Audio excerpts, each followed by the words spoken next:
We have a special guest with us. We have joined. We welcome Sri Navin Mittal, Commissioner, Collegiate and Technical Education, Government of Telangana.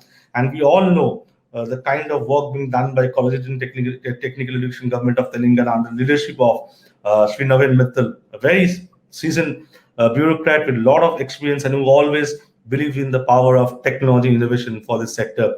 We welcome Sri Navin Mittal. Your thoughts on leveraging newest technologies to create future-ready education ecosystem in India. You just heard the presentation by Dallas Krishnan from Coursera. Before that, we had a special address from Colonel B. Venkat, Director AICT, and by Professor K. Rama Mohan Rao, Vice Chairman, Andhra Pradesh State Council of Higher Education. So, sir, your thoughts on that? Thank you, Shavik, and very good morning to my co-panelists and also to all the viewers. Shavik, as you said that this last about 1.5 year time has been, though it has been a difficult time from the pandemic point of view, but I think it has been a time when we have really, I would say, leapfrogged in terms of technology. You rightly mentioned that the change which would have taken probably 5 to 10 years to come has actually come in a matter of this 1.5 year. And I think looking forward, this is I would say a great time for India, and I would say three things which are happening is probably making it possible. One, of course, we are talking about the COVID pandemic, and then change of the mindset, especially I would say in the educational system, wherein we are forced to go digital. And I would say it has been my experience that there is a huge acceptability of technology in the education system, which was actually a very slow to come in, but now it has really accelerated. The second, I would say, is as my speakers before me have also talked about, is this new education policy. In fact, I keep repeating this word that NEP is to education system what the 91 liberalization was to the industry. And I think this policy is going to be a real game changer, not only in terms of totally modernizing and redesigning our education system, but also this whole influx of technology in form of the National Technology Foundation, which is actually talked about, and the attendant pieces of the puzzle which are now fitting in. And third, I think, is the entire geopolitical situation, the global geopolitical situation, wherein, especially in wake of the COVID pandemic, where now the world is trying to deleverage itself from China. And I think this is pretty, I would say, optimistic and positive about India. And we expect a lot of speeding up of growth of India coming in the next few years, because the world is now looking at India. And the very topic which you have chosen, leveraging technology for readying a global future-ready workforce, itself shows that we are now very much ready to take on the future, to take on this future role of being not just a global services hub, but also a global manufacturing hub. And I'm very bullish about it. So when we really look at the technology component of it, in the state of Telangana, we have been one of the early adopters of technology in education. In fact, if you look at our admission system, all our degree colleges in the state, they are admitting students through a centralized platform, which is, we call it DOST, the Degree Online Services of Telangana, wherein every year more than 200,000 plus students, they take admissions through this common portal. In fact, earlier the students had to physically go to each and every college, buy their application form, then fill it, then wait for their list to be displayed. Some colleges were displaying early, some were displaying late, some were transparent in the process, some were not transparent. But then once we adopted technology and brought in this common platform, it has really transformed our whole system. The second aspect wherein now we are using technology in a big way, as you were mentioning, and my panelists were also mentioning, is in this terms of education delivery per se. because only when the delivery improves, we can actually look at the next level. And Mr. Davis Krishnan talked about Coursera. In fact, we have a partnership with Coursera in our JNTU, Jawaharlal Nehru Technological University, where we adopted the Coursera campus. And in fact, we are going to offer credit courses for Coursera, which we feel will help students to pick up some global courses which are not available or for which faculty is not ready in India.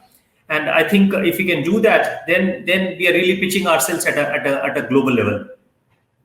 And I think the whole future of the educational delivery is moving more and more into the personalized modes of education, and that is actually the future, because you cannot have one formula fit all. The way you don't have one formula fit all for the industry, the same way you can't have one formula fit all for the education. I mean, you see when you are readying a person for the industry role, you cannot ready him for all the potential roles. So a person has to actually choose out of the available menu what he or she thinks is his or her either an interest or a strength.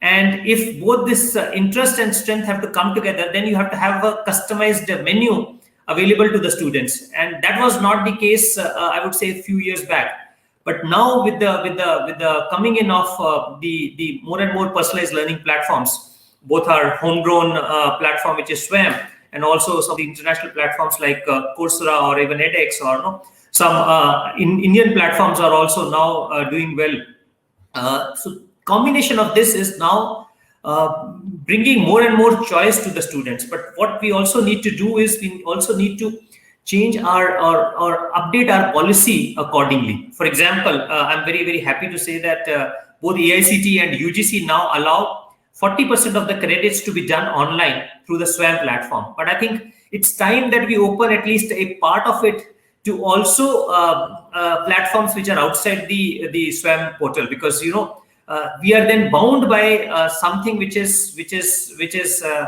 actually limited to a limited number of people, and then we are not able to leverage the global, I would say, strength which is available today. And I think the moment we open that up, we will be able to kind of leverage this huge amount of global resource which is available, and not just limited to something which is to a single platform. And I think that is something which we need to do. I'm very bullish that it will happen, because the move from 0 to 20% to 40% on SWAM has been very quick. I would say it's within a matter of 2 years, we have from 0 we have jumped up to 40%.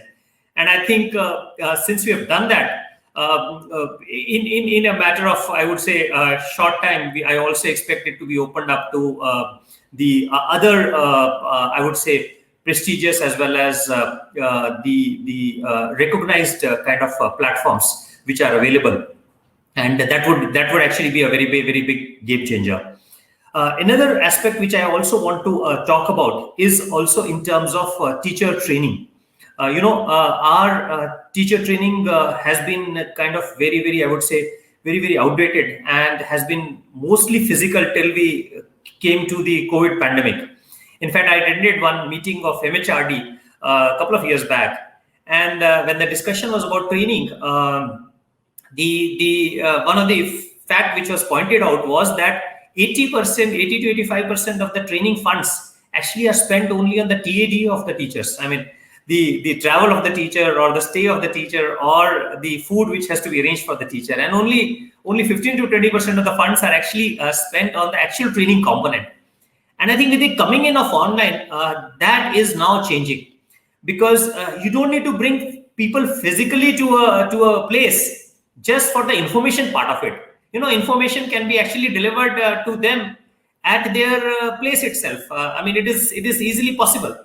Maybe what you can do is bring them together for an enriching discussion. Post everybody has done the basic, I would say, information coursework. I mean, because then they can discuss, talk to each other, analyze, so the training of teachers also has to move into a direction where the information part of it or the theoretical part of it they can do themselves, and the sharing part, the discussion part, maybe they can come together. Though online platforms are also available, but then most people are also wanting to have that physical connect also. So probably we can have a combination of the two, and that would help us to reach much larger numbers with the lesser amount of money to be spent on purposes which are not very fruitful, and more money can be actually spent on the real training part of it, and that would be really, I would say, helpful. And then finally, the aspect which I also want to talk about is the aspect of integrating academics to the industry. And there are platforms, I think I must compliment Coursera also for that, which is making it possible, wherein you can do now online projects through the online platforms. So that student can have the flavor of the real life projects with this industry connect during their education itself. They can work on live project, they can work on live experiments. There are also live or virtual labs which are available, wherein the equipment which may not be available in the educational institution, student can actually work on that equipment virtually and get a flavor of it. I'm basically talking more about the manufacturing side of things, where some of the equipment is very expensive. In fact, I can tell you that we started a very innovative program here in Telangana, which is modeled on the dual apprenticeship model of Austria, and we call it a dual. We adapted it to in Indian condition based on the AICT regulations and our credit requirements, wherein the students in the final year completely go to the industry. They are trained there, and they also do part of their coursework wherein the industry actually does the coursework, and then they take our exams in a nearby educational institution. And I just visited them last month, and I was really amazed with the level of equipment they were working on, and the number which we have kind of delivered to that particular company, which is actually a multinational company, was only 9. Now, if you have to provide the same environment to every student, it may not be physically possible, but then other students can actually do a lot of it virtually also, and that's where technology would play a big role.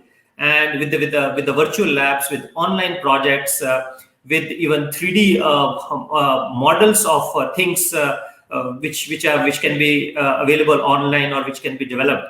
And I think that's where it really comes in. And finally, I want to talk about the power of AI, the artificial intelligence, which is now coming into education. In fact, all our evaluation in the technical education sector is completely online. We scan our answer scripts and then we provide them to the faculty online, which earlier they had to come physically to a place to do, and they had to forego their classes at that time. But once we moved online evaluation, there's been a big change. But what I want to talk about is the next level. Now we experimented with the AI platform, wherein the evaluation could actually be done. If a handwritten script evaluation could be done through a rubric-based AI system, which actually learns from this evaluation.